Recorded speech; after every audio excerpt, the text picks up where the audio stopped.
Segurança Pública, o presidente Lula, ele tem convocado uma reunião com governadores, com o ministro da Justiça e Segurança Pública também, né? E todo mundo participou dessa reunião, onde o presidente Lula disse o seguinte: disse para os governadores sobre a PEC da Segurança Pública, que o crime organizado é incontrolável se não houver pacto, um pacto federativo que envolva todos os poderes da federação. Todos os poderes que estão envolvidos, direta ou indiretamente. Não sei se a gente tem esse momento da fala do presidente, mas eu vou destacar aqui alguns pontos. Ele disse que o crime organizado está crescendo, é poderoso, está envolvido em todos os setores da sociedade, destacou que o Comando Vermelho e o PCC estão em quase todos os estados, disputando eleições, elegendo vereadores e, quem sabe, indicando pessoas para ocupar cargos importantes nas instituições brasileiras. Logo, logo, o crime organizado vai estar prestando concurso, indicando juiz, procurador político, foi o que disse Lula na reunião com governadores. Como eu disse, o ministro Ricardo Lewandowski, que participou, o ministro da Casa Civil, Rui Costa, o ministro do STF, Flávio Dino, também esteve presente. O presidente ressaltou que o problema não vai ser resolvido em apenas uma reunião, né? Vai ter que ser uma discussão extensa. Destacou uma queixa dos governadores sobre a polícia prender criminosos e a justiça soltar. Ele disse: muitas vezes a polícia prende o bandido, no outro dia ele está solto, escolhe inclusive a cadeia onde ele quer ficar, e muitas vezes o desembargador manda o bandido para a cadeia onde ele quer ficar, inclusive. Bom, a PEC da Segurança, elaborada pelo Ministério da Justiça, quer incluir na Constituição, o Sistema Único de Segurança Pública, o SUSP, uma espécie de SUS da área de segurança. A intenção é criar uma base legal para que a União possa emitir diretrizes para todo o sistema de segurança, integrar dados e promover a atuação conjunta das polícias estaduais e da PF. Hoje, a Constituição atribui aos estados a responsabilidade sobre segurança pública, né? Esse é um fato. E nós recebemos aqui no estúdio o secretário de Segurança Pública do Estado de São Paulo, Guilherme Derrite.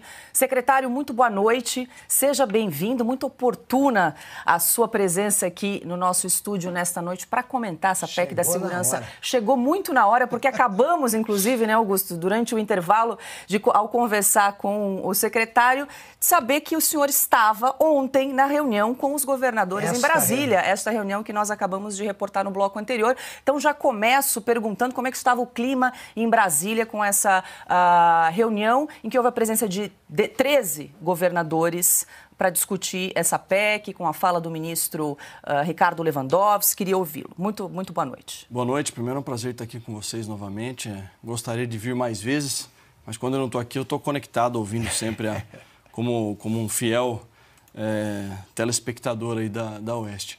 Olha, eu fui convidado para acompanhar o governador Tarcísio de Freitas, porque a expectativa que se gerou a respeito dessa PEC da Segurança Pública foi muito grande.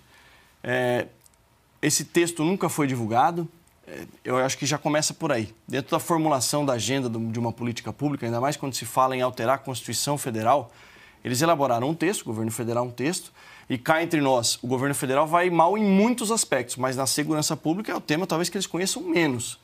Olha que é difícil elencar qual é o pior.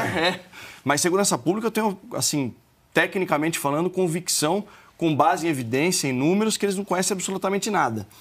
Eles formularam um texto sem ouvir os estados, sem ouvir os secretários de segurança pública, que vão cá entre nós. Às vezes pode até ser que um ou outro esteja ali ocupando, porque é um cargo político. Então, pode ser que o aspecto técnico não prevaleça entre os secretários, mas não ouviram nem as entidades representativas, associações de oficiais, de praças da Polícia Militar, de delegados da Polícia Civil, de escrivães, de investigadores, não ouviram os comandantes gerais, não ouviram o Conselho do Secretário de Segurança Pública do Brasil, CONSESP, não ouviram o Conselho dos Delegados de Polícia. Então, fizeram um drama tão grande em cima da PEC, e quando a gente foi ver o texto, a PEC basicamente...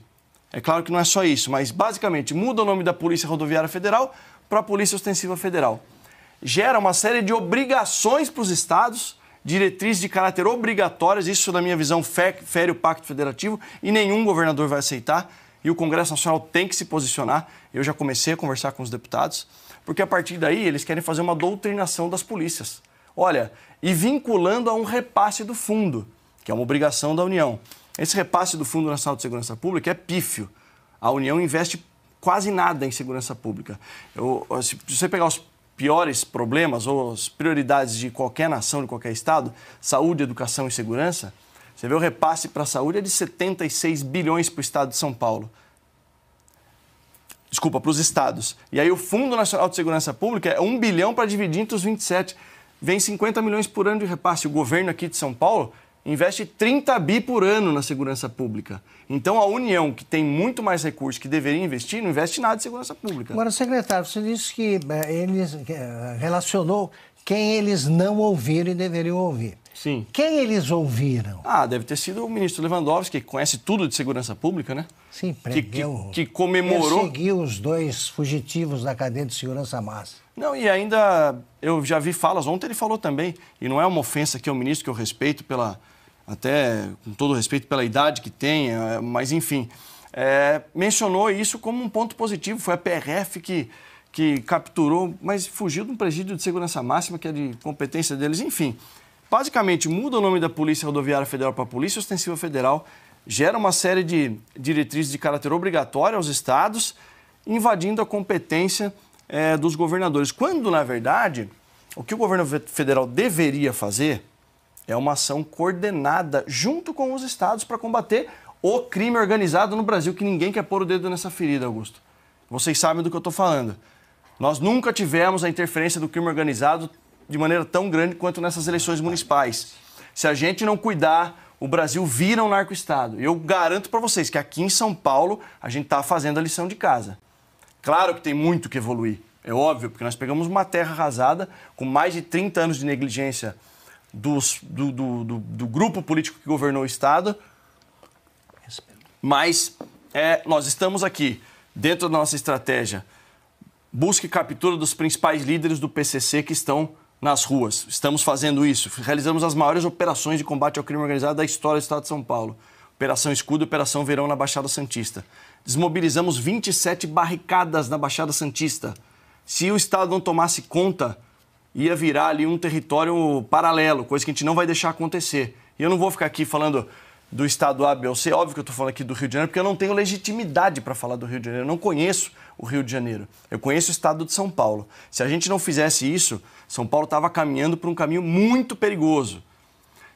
Segunda estratégia, inviabilizar a cadeia logística do crime. Se o crime organizado tem por objetivo principal lucro, receita, e essa principal receita vem do tráfico e do tráfico internacional de drogas, eu, como secretário, tenho que montar uma estratégia no terreno onde essa droga está sendo escoada para inviabilizar a cadeia logística. Aí vem um aumento só na capital de 153% do aumento de apreensão de cocaína. Estou dando prejuízo financeiro ao crime organizado.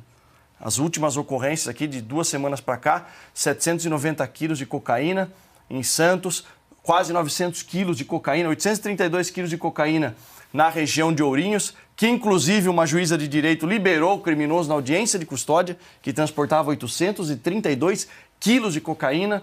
Aí tivemos que recorrer ao Ministério Público, que recorreu da decisão, e um desembargador aqui do TJSP reverteu, tornando ele a prisão, transformando em prisão preventiva. E aí esse criminoso que é lá do Paraná, olha o retrabalho que a gente tem. Aí foi preso pela Rotan lá numa parceria que nós temos. Mas enfim, o governo federal vai muito mal e essa PEC não resolve absolutamente nada, interfere na autonomia dos estados e só muda o nome da Polícia Rodoviária Federal.